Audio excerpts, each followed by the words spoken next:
Rosario po. Ma'am Ann, saan po kayo ngayon? Dito po ako sa Poland ngayon. Sa Poland. Anong oras sa Poland ngayon, Opo. Ma'am Ann? Oh. 1:45 Ng PM. hapon, alright. So, Opo. nagpapaline up po kayo?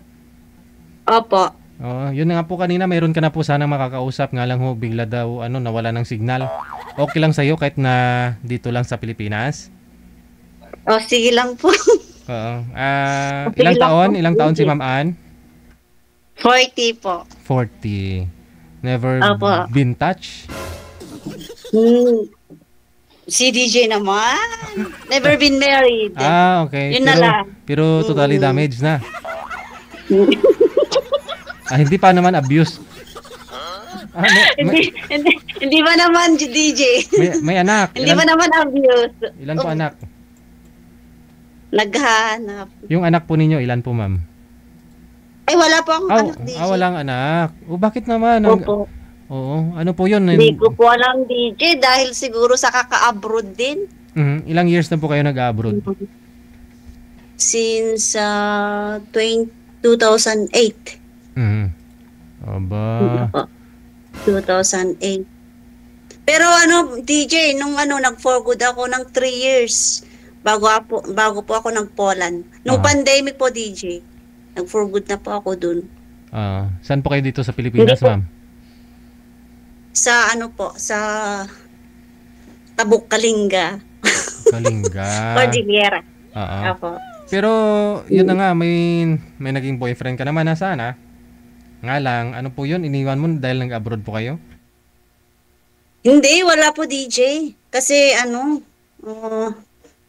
gusto ko kasi yung pang forever na po, DJ. Yung hindi pang lang. Part-time? Kasi sa edad ko na, sa edad ko na po na to, siyempre, kailangan natin ng partner. Kasi, edad 40. Kasi bagay, meron pa naman nanganganak ng 40, no? Okay naman, normal delivery din naman. Actually, DJ, nung nagpa-check up ako sa doktor, sabi ng doktor, huwag ka nang maniwala sa mga ganyan-ganyan. Ang bata ka pa. Pwede ka nang manganak, makanak ka na, gano'n. Basta mayroon pa. Basta mayroon pa, no? Siyempre, DJ, nag-alala din ako, di ba? Kasi, yun nga, mga ganong edad na yun, nahihirapan daw. Walang problema. Yung hirap, wala yan. Basta may pera lang talaga, no? Kasi, bata ka nga nag-asawa, kung hirap ka naman, wala kang pera. I mean, yung tulad ng iba, di ba? Yung nasi sila, hindi sila makalabas ng hospital. Yun nga po. Ngayon po, ano naman po, gusto nyo makita dito sa Poland? Gusto nyo makita? Andyan po ako kahapon, ma'am. Ay, ganun ba? Bakit di ka nagparamdam? Hindi naman po ako kaluluwa. Pumunta lang ho ako dyan kasi in-invite ako ng friend ko na magkape kami. Pagkahapon, umuwi na ako ng Pilipinas. Ay, ganun ba? Sige nga, videoan mo nga po yun sa labas, ma'am. Actually, mga friend ko andyan na rin sa Poland eh. Galing silang Taiwan. Parang 4 yata sila dyan. Pero wala po ako sa city, DJ. Dito lang ako sa district. Okay. Pero gusto ko lang ipakita yung weather dito. Nag-snow na po kahapon eh. Start na, no? Umpisa na. Bukas na yung aircon. Malakas din yung hangin, no? Yes po. Paano po yan? Yung mga tanim ninyo dyan? Mga tanim po ninyo? Din po, dito may pang winter na tanim, may pang summer na tanim, gano'n. Ano po yan dyan, yung accommodation po ninyo? By the way, anong trabaho mo dyan sa Poland? Sa po ako, factory DJ. Tapos sa warehouse. Opo. Bali dyan, ano po yan, dorm ninyo? Ano po? Accommodation po namin ito. Provided ng agency, pero binabayaran din po namin. Bayad pa rin, deduction, no? Salary deduction. Bayad pa rin. Walang libre po, DJ. Walang libre dito. Yung cost of living naman, compare mo sa ibang bansa, like, saan ka po galing bansa? Dito sa Poland, maliit ang sahod, pero ang cost of living is mura. Mura siya. Afford pa naman. Yun ang pagkakaiba sa ibang Europa. Sa ibang Europa, mataas ang sahod, pero mahal din ang bilihin din. cost of living. Correct. Ganon din. Bali, marami po kayong mga Pinay sa kasama mo dyan, sa dorm, sa accommodation ninyo? Opo. Opo, DJ, pero nasa trabaho na. Panggabi kasi po ako. Ilan po kayong tenants? Panggabi. Ilan po kayong tenants sa sa isang bahay? Unit po ba yan or room? Ano to, parang hostel siya. So may partner, may kasama ka? Meron po. By twos in one room. Okay na rin at least, 'di ba? Kahit paano dalawa lang kayo. Opo. Pero kung may Opo, naging asawa ka diyan, kunyari, diyan na lang ho kayo maghanap. May mahanap po kayo. Maraming Pinoy Dito? diyan, Dito? Hmm. Pero sorry to mention, DJ, mahirap kasi may sabit. Ibig sabihin, At saka mahirap mang sumabit. hindi. Makahanap po kayo diyan walang sabit, yung binata din. Parang mahirap ang maghanap ng dito. Ano pong paggawaan yung pinapasukan nyo? Ano pong factory? Sa sa clothing, sa damitan po. Tulad sa damitan. Pag may orders, kami po yung naghahanap ng orders, tapos may iba din ang nagpapak. Bali sa akin na sa picking department. Bali, finished product na siya. Kunyari, may nag-order, kayo po maghanap nun. Dadali mo sa... Opo. Bali, nakasalansa na doon sa warehouse. Ready to... okay. Yes po. Ano po yung export na rin?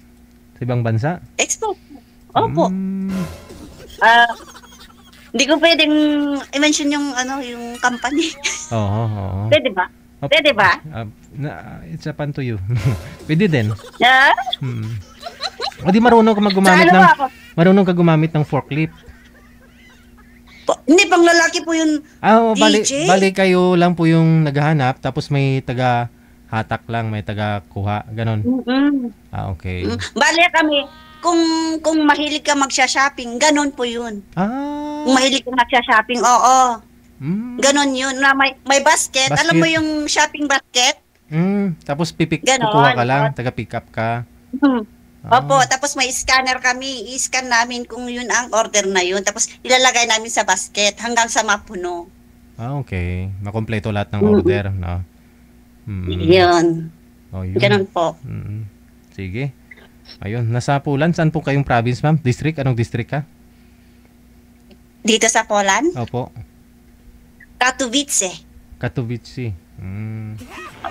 Dito sa Iba ang capital ng Poland is Warsaw. Warsaw, Katowice, Krakow, gano'n. Nung hindi pa maigpit yung yung Canada, may mga kasamaan po ako na nakapunta diyan, tapos po sila parang nag-cross country din sa Canada. Yung time na yun. Hindi niyo maaring subukan 'yan. Malayo din, Hindi, kasi kaya nga humihigpit dito dahil sa mga ganyan na ginagawang stepping stone dito. Yun na nga. Ginagawang stepping stone. Ganun na rin po ibang ibang bansa. Tulad sa Japan, parang nagkahuli-hulihan na po ngayon, no? Sa Japan din kasi nag-overstay yung mga yung mga tourist. Hindi na umuwi, naging TNT. Opo. Anyway, sige, manager. Meron ako pwede dito kay ma'am. Ano pong hanap nyo, ma'am? Yung bang may stable job? Yung Siyempre, hindi ikaw yung bubuhay. Yung totoong magmahal. Oo. Yung totoong magmahal. Yung kaya ka pang kaya pa makabuo, no? Opo. Ng pangarap? Oo. Makabuo ng pangarap. Hindi yung puro lang pangarap, no? Sige, standby lang po kayo, ma'am. Hahanap pa ako, ha? Sige. Okay, sige. Thank you. Oras natin, 4 minuto bago sumapit ang alas 9. Mga sir, ilang taon po yun? 40 years old na sa Poland. Si ma'am na. PM lang po kayo dito sa Viber. Nasa Viber po siya, no? Line 2. Sa mga gusto pong makausap si ma'am Ana. Babalikan ko na lang po kayo, ha, pag meron na po mamaya. PM lang po kayo dyan sa hotline natin.